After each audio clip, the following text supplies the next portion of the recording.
What's good, everybody? Welcome into this week's episode of Behind the Turnbuckle. We've got a lot of content here. Follow us on our YouTube channel. But this, we only do about 10 to 15 minutes every single week. We understand you have lives and you have a lot of other things to do. He is Big Tommy C. I'm the coach. And Tommy, we usually tackle one topic. And this week, it's all about Monday Night Raw.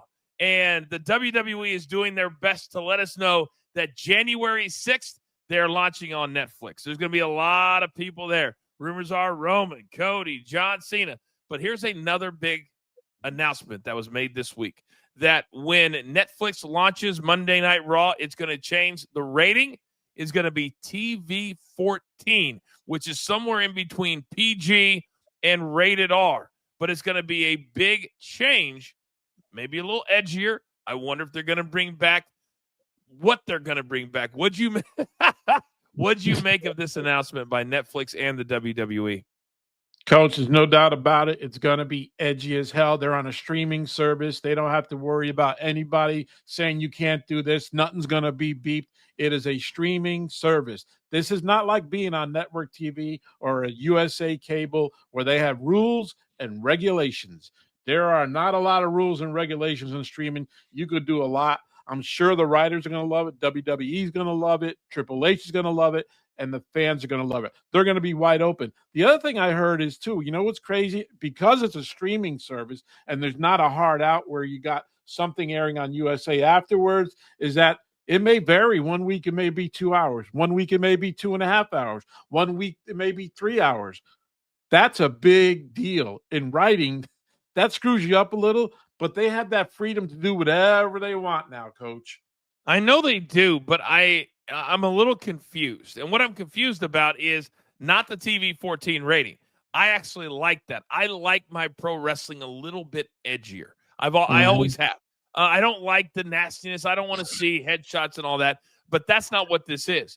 But, Tommy, if we don't know how long the show is going to be, and it's going to be 2 hours 1 week, 2.5 the next week, and there's been rumors that they're going to use this live sports programming because they have NFL coming on Christmas Day and they want to get into other sports as well. You have to think that commercials are going to be a real part of what they do. Because, Tommy, if we have a straight 2-hour show with no commercials, that's kind of like having a regular 3-hour show with commercials.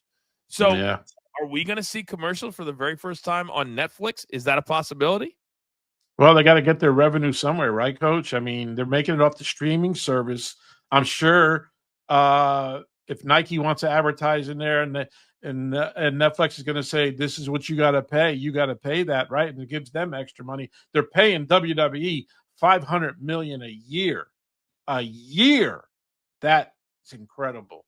So, well, yes, I think we might see some limited commercials. I think we'll do box in a box. I think you'll keep the match going, and then you'll have your Nike commercial over here and can roll those in and go sound full, because I just don't know if fans are going to, well, I say they'll put up with anything, but put up with commercials on a streaming service, because almost all the other ones, Tommy, whether it's Peacock, Paramount Plus, you can pay two different prices. Yep. Price with commercials and the price without commercials. So if you're Netflix and you're at 100 million plus users at 15, they're making billions upon billions a year. And so how much is that commercial time going to up their revenue? I would think if you do it across a lot of content, it could be a lot of money. It really could be, you know? But, or they can promote what's coming up. Like Kevin Hart's got a new concert coming on Netflix in February or some, just promote what programming's coming as a commercial.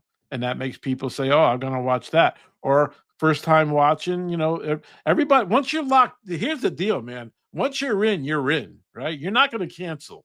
You're not going to cancel. Nobody ever does. Right. So, I've had, other streaming, and I didn't even know I had them half the time. I feel like you and I would be the two dudes in the Rocket commercial where they say, we'll give you X amount of dollars if you can tell us how much you spend, and it's $492. And you got 3 Amazon Primes. I used to have 3 Amazon Primes. I kid you not. 3 Amazon Primes. Like an idiot. But that's just kind of what you do. So, Tommy, it also begs the question. when you're talking about TV 14, because there are, let's see, probably Liv would be the only one right now. Not a lot of women in wrestling are comfortable with some of the things we did back when I was there full time. Remember the WrestleMania? I was the guest referee in a bra and panties tag team match. The good old I remember those days. Stacy Keebler, Tori Wilson, the Miller Lite Catfight girls. That was what really turned, the ratings up, so to speak. Do you think they will decide? And how do you talk? This is a very, very delicate topic that if you say, hey, we want to do this storyline over here, so we're moving you from SmackDown to Raw because of this, now the female has to approve whatever that is. And I think it could be interesting. But if I'm an actress or an actor, male or female, I want to give layers to my character, and I have to get a little edgy, then I'd be okay with that. You? Yeah, but this day and age when we were watching and when Kat pulled her the bra up there, remember that? She did that. And they had a match. None of that's going to happen. This is a new day. It's 2025. It's going to be 20 women, are as equal as men. And the way the country's running right now, I don't think WWE would go there at all. But for them to be edgier in the ring or do something else different, I think they would be open to that. But I would truly think Triple H is a little different than the old regime. Like he would sit down and tell them, this is our plan. And if I want your input on this. I think it's just changing because of the sign of the times. Who's running the company now? Shapiro and Ari. They don't want to be ridiculed in Wall Street Journal or look what they've gone down to now that they're streaming on Netflix. I don't think they want any part of that stuff at all. So if they don't, Tommy, if it's not going to be a little bit more, I guess the word would be sexualized, right? Like it was in 2000 to 2008, and it's TV 14. Why do you need to make that rating if part of what they're doing is not involving relationships, couples, whatever that looks like? Are we just talking about more violence? Is that why the TV rating is going to be what it is, or what it? Give me another reason on why it would be TV 14. The only thing I could think of is just more controversial subjects matters in a storyline. And I'm not going to talk about what it could be, but you can go there, on a streaming service, some controversial stuff, accusing people of this or doing something here. But I do think it's going to be more aggressive in the ring. Definitely. Well, there's a lot of other content on Netflix that are, whether it's the cartel from Mexico or the gangs of New York or whatever it is. And I think sometimes, especially in 2024, and I get wrapped up in this a little bit, is we get caught up and forget that it is entertainment, that there is movies out there, that there are TV shows out there. And this is content that's very acceptable. And I know I look at certain things like whether it was the AEW thing with the sack over their head. I'm like, man, I just hate that. But there's a lot of movies, Tommy, that a gang or a murderer will do that in the movie, and we're okay with it. Yeah. And what changes? I always say these are real life people, and they have a character name, but they're still, So I don't know. I find myself having to correct myself sometimes because of that. And I mean, you're absolutely right too. I mean, one of their biggest sellers and streamers was the Jeffrey Dahmer story. And that, I'm going to tell you, man, I couldn't watch the whole thing, man. That's how aggressive it was and violence and what they were showing. So if they're going there with that, I think WWE has a little free reign of what they want to do just to keep it in the same realm of being aggressive when you say TV 14, because a lot of people don't like the PG rating. They don't. Yeah, they don't. They don't. That's very, very true. So we'll see what happens with this TV 14 rating. A reminder that Raw will be on Netflix starting January 6th. There have been rumors that they really want the top stars on Netflix, but at least the first night, Tommy, we've heard rumors that Roman Reigns will be there, that Cody Rhodes will be there. We know that John Cena will start his farewell tour, that 3 weeks later he's going to be in his last Royal Rumble match. I'm going to be interested to see how much they focus on John Cena in 2025, because he has said that his schedule looks to be, about 35 to 40 weeks, and he'll retire in December. So there'll be 10 to 15 weeks where he will not show up. No. You know what? Do you get him in a storyline, though? Like I think, to me, I would have a storyline with The Rock if The Rock's going to be around enough. And I just saw his movie came out, good opening, but when your movie's $250 million, a $34 million opening is not what you were looking for. So is that what they got? Wow. Yeah, they got $34 million in the first. My kids went and saw it. They absolutely loved it. It got a 90% on Rotten Tomatoes. It's a great, great movie. People are loving it. Problem is, nobody goes to movies anymore. No. And that's a really good opening, Tommy.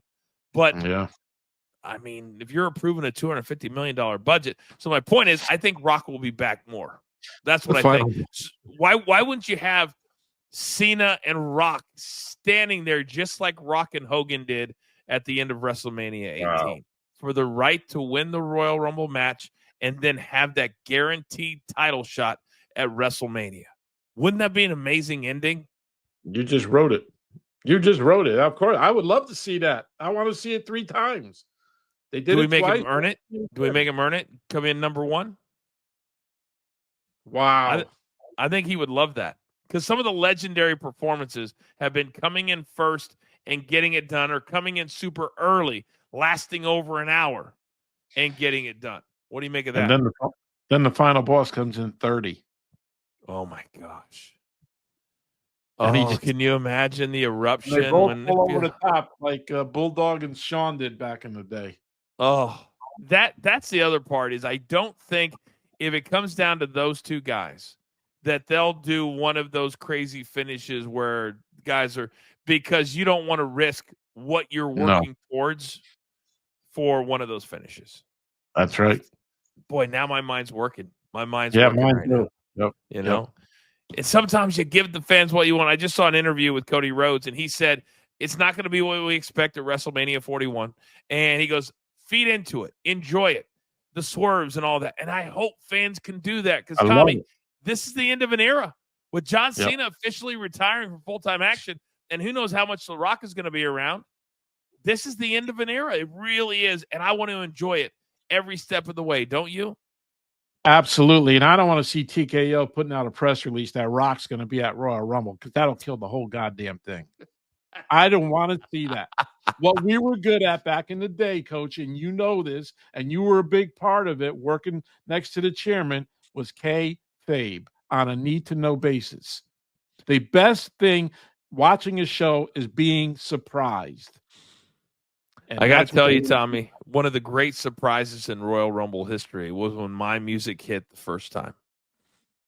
People couldn't believe that your boy came out at number 13 with my own merch. Own merch. And I could barely walk that day because of Hardcore Holly kicking me in the side of the leg. But I was tough. I was gritty. I had intestinal fortitude. I put on social media, Tommy, that I spent 37 minutes in one of my Royal Rumbles. And you know what somebody had the audacity to say to me? What? Didn't you spend 36 of that hanging on to the bottom rope? Hey, look, let's not the facts get in the way of a good story. That's the words of Kevin Dunn. Yeah. Hey, guys, let's not the facts get in the way of a story. I remember that all the time. Tommy, I was terrified in that match. I swear to God, I'm watching everybody beat the shit out of each other, and I'm just hanging on to the rope for dear life. Yeah, they're going to potato you anyway. They're going to go stiff on you. And they did. Yeah, I know. Yeah. Edge, Chris Jericho. Yeah. And then they're laughing in the back with you later on, right? Well, I went into the shower, and I wasn't thinking straight. And imagine if you took a knife and just sliced the top of your chest just wide open. That's what it felt like when the water hit my chest. Yeah. Somebody ran into the locker room because they thought somebody was hurt. I was screaming so loud, like a little girl. Oh, it was brutal. But in both of mine, Tommy, I got eliminated by Big Show in one and Ric Flair in another. Not bad. Do you know one thing you should really be proud of? I'm serious. I'm not bullshitting either. You're the only guy that's been not working in the business as a wrestler. You were an on-air talent, right? You were a GM, right? You were close to the chairman, and they made you work in the ring, right? Yeah. Not many guys have done that. Now, I know Cole did it for a while, but that was a joke. I mean, he's got as much as athleticism. Oh, no, he's not even coordinated. Forget it. I'm not even going to say it. I like Michael Cole, but man, he must have been a piano player. He wasn't an athlete when he was young. Well, I appreciate the compliment, and I tell people all the time that the training I had to do, because you got to be able to get your ass kicked. That's essentially what it boils down to. If you're going to be a heel and you're going to talk trash, you've got to be willing and make it look halfway decent. And so, I'm very proud of the work that I did. I'm proud of the fact that they trusted me enough to say, hey, let's send Coach to Afghanistan, and he can wrestle Ric Flair while we're there because we need an extra match. That kind of stuff I'm super, super proud of, and nobody can take that away. And I think that's kind of the moments that we all try to savor because there's so much negativity. But, man, I appreciate you saying that, Tommy. Thank you very much. Yeah, and you were a good athlete, right? You were a good athlete in college. You were a good basketball player. You're an athlete. I was only a 2-time All-American. It wasn't 3. It was 2-time All-American. But it is, it is what it is. It is what it is. Almost 2,000 points in college. But who's counting? Who's counting, Tommy? I'm not. I know you're not. I'm not. I'm not. And on that note, we're done. We only go 10 to 20 minutes every single week. I encourage you to bring all your friends and family in because by the start of the year, we're going to be all over the place. We're going to be adding emergency pods during the day because I'm going to learn how to produce, damn it. And we're going to be here for all of the topics because between me and Tommy, a little reminder, over 45 years in this little business we call pro wrestling. That'll do it for now for Big Tommy C, for intern Dan, producer man. I am the coach. We'll see you next week right here behind the turnbuckle.